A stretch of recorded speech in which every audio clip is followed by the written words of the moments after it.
This graph shows the consumer price of eggs since 1980. You can see the highest peak is, well, now in 2025. But look at these two other spikes here and here. It's the same problem pecking away at your wallet, a bird flu outbreak. So just like in 2015, the price should go back down, right? Well, it's not that simple. The spread of the current bird flu virus has experts and farmers on especially high alert. The industry has culled upwards of 170 million, which really is unprecedented. And politicians blaming each other isn't solving the problem. The Biden administration and the Department of Agriculture directed the mass killing of more than 100 million chickens. So President Trump, what's your plan to stop the spread of bird flu? If the outbreak isn't contained soon, egg prices could crack the record high reached in February 2025 of $6 a dozen, double the price from 1 year earlier. Of course, that's just an average. You've probably seen shelves filled with $8 or even $10 cartons. And the bird flu is wreaking havoc on more than just chickens. Oh, put your camera down. So why is this bird flu outbreak so bad?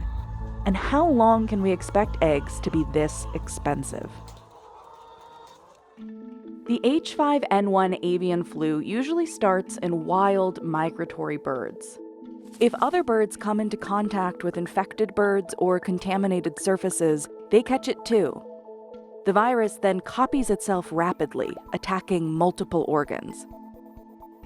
And at large poultry farms, chickens are kept in such close proximity that the virus can spread quickly between them. The flu is so severe in chickens that entire flocks can die within 48 hours of infection. Federal policy requires all the birds in a flock be killed if just one tests positive for avian flu. So far, farmers have had to kill more than 170 million birds. In 2015, that number was in the 50 million range. Culling hens will raise egg and chicken prices in the short term, but it stops the flu in its tracks. Then farmers can rebuild their flocks and get egg production going again. During the outbreak 10 years ago, poultry producers did just that, and it worked. So why isn't it working now? Well, for the first time ever, the avian flu has been found in cows. Scientists believe infected cows can pass the virus to healthy poultry flocks. And the risk is higher when dairy farms and poultry farms are near each other, like they are here. That's made it a lot harder to contain the spread. Because the more movement that you have of the virus and the more replication of the virus, the more chances the virus has to mutate and adapt to a new host. A host like us. Because cows and humans have a few things in common.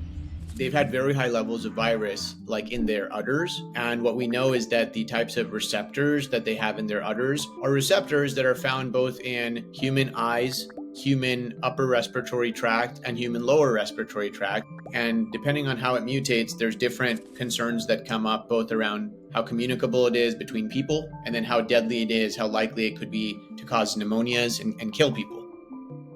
Out of 70 human cases reported so far in the United States, there has been one death, a resident of Louisiana. Almost 60% of these cases came from exposure to cattle. The Centers for Disease Control and Prevention says the current public health risk for humans is low. But Crystal Heath, a veterinarian, is skeptical of this messaging. We followed Crystal, who has been photographing dairy and poultry farms in California to document and expose the severity of the outbreak.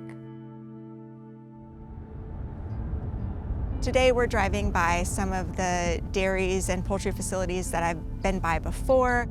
Last time I was there, I filmed aborted fetuses on the ground, cows with a lot of nasal discharge, and cows breathing rapidly. I don't know for sure if they had avian influenza, but those are all signs of avian influenza. We can't see the implications of the outbreak in poultry flocks because they're hidden away. But with avian influenza in dairy cows, they're out in the open.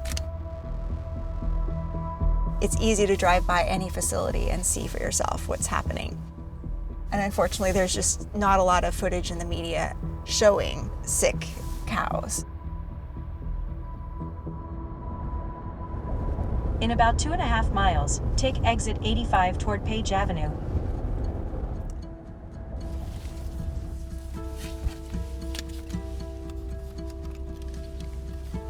So we're just gonna see. Sometimes I don't see any signs of illness until I actually photograph them.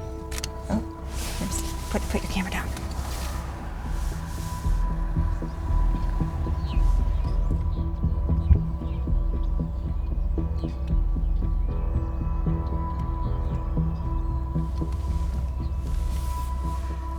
I'm gonna drive to the next area here.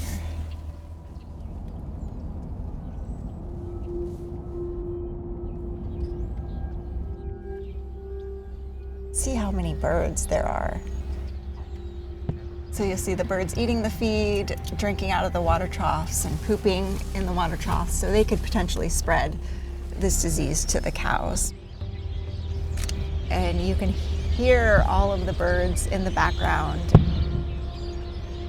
and also hear the cannon. That is a loud boom trying to deter the birds. The birds seem unimpressed by the cannon, but you could see how avian influenza could spread from the birds to dairies like this.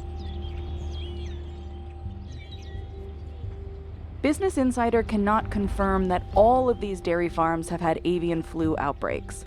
But as of April 2nd, 996 dairy herds in the U.S. had contracted bird flu.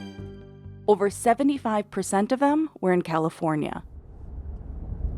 You have thousands of highly stressed animals housed in these facilities in close contact with human beings. This is the perfect environment for viruses to mutate and potentially jump to humans. It's hard, even under the best circumstances. A lot of these facilities are implementing all of the biosecurity protocols available to them, and they are still having outbreaks. Experts say there's no reason as of yet to believe you can get bird flu from drinking pasteurized milk or eating beef. We have just not seen anyone get sick by that route. But egg prices are at record highs, cows are getting sick, and humans could be at risk. What can we do? There is one other option: vaccination. But producers are worried this would ruin their ability to trade internationally. Trade partners refuse to buy vaccinated poultry because, in theory, those birds might not exhibit symptoms but could still carry and spread the disease. The Congressional Chicken Caucus says that losing access to the export market could mean an annual economic loss of $10 billion or more. And yet, the avian flu has already spread to every continent but Australia. I hope they realize that actually wild bird migration patterns, wild bird flocks, even without vaccination, the chance is still there that you're going to import or there will be spillover in some manner. If the detection is a problem, then you need to have better protocols in place for surveillance of imported poultry in general. Robert F. Kennedy Jr., the Secretary of Health and Human Services for the Trump administration, who's known for stating misinformation about vaccines, claimed vaccination would turn those birds into mutant factories. He suggested letting the virus run its course without intervention. You know what else causes mutant factories is unregulated spread, because you have ongoing mutations, you have ongoing spillovers. People have thought about this for vaccinating humans at times too, right? There is, of course, a risk because viruses will then continue to replicate, continue to mutate. But that has never been an argument to not vaccinate people or anybody. We still have a goal that is a reasonable goal, which is to reduce morbidity, reduce mortality. RFK Jr.'s comments came as the USDA announced an additional investment of $1 billion to combat bird flu, with $100 million dedicated exclusively to vaccine research. The Biden administration spent just over $2 billion on managing the outbreak with limited success. But these billions aren't just about finding a solution. These companies that do this and have to exterminate their birds due to avian influenza get millions of dollars in taxpayer-subsidized bailouts. The recent USDA investment allocates 40% of the funds to compensate producers for their losses. Critics think this could disincentivize poultry producers from changing their farming practices. It's important for people to remember that when you have a lot of money on the line, health often will be second until there's no choice, until a lot of people get very sick quickly and now you really have to do something about it. Several poultry farmers declined to speak with Business Insider for this story, with many citing concerns of retaliation and losing contracts with clients. The Department of Justice recently launched an investigation into price gouging by large egg producers, including withholding supply to keep prices high. All the while, restaurants and consumers are struggling to manage. Tribeca Park Cafe in New York City had to raise the price of the classic bacon, egg, and cheese by 75 cents. The owner even put up Business Insider articles about the rising price of eggs to try to explain this decision to customers. Still, it didn't go well. We lost about close to half the employees. Across the country, restaurants like Waffle House have done the same thing. Bakeries like Norma Sweets in New Orleans are also feeling the heat. Oh, it's hurting, man. Normally we get them for $35, $40 a case, and now we're paying like $118, $120. It's horrible. It's tough. Americans are seeking out deals on cheap eggs whenever they can. Absolutely love Costco, so waiting in line is no problem. And we got here at 9 a.m. right when they opened, and there was already a line like this. In 2015, it took about 6 months for egg prices to return to pre-outbreak levels. We're in the third year of this recent outbreak in the US, and the only relief the egg market has seen is a drop in wholesale egg prices. But it's unclear if and when consumers will see lower prices at the grocery store. In fact, in March, the USDA predicted prices would rise 57.6% in 2025. And despite the extra government funding to combat bird flu, widespread layoffs of public health workers could make fighting the disease harder. Harry is more optimistic about egg prices. Let me kind of go through a really brief little cycle with you. The bird flu causes this supply shock, which causes prices to double, then send market signals to existing egg producers to expand their production and to take advantage of the high price. In a funny way, the high prices that we observe right now may cause low prices eventually. Producers right now that have healthy hens, you can bet they're expanding their production. Still, infectious disease experts warn that the mutation of the virus makes market recovery more complicated this time around. So is there any way to save money these days? Trader Joe's, Aldi, and Costco often have the best deals on eggs, but that doesn't help if you can't find any in stock. What you can find are substitutes, like bananas and flaxseed for baking, chickpea flour for an omelet, or good old-fashioned liquid egg substitute. And if you're worried about protein, consider other options, like beans, seeds, or nuts. Even if you aren't quite ready to make the change, rewriting your favorite recipes to be egg-free might come in handy the next time egg prices spike.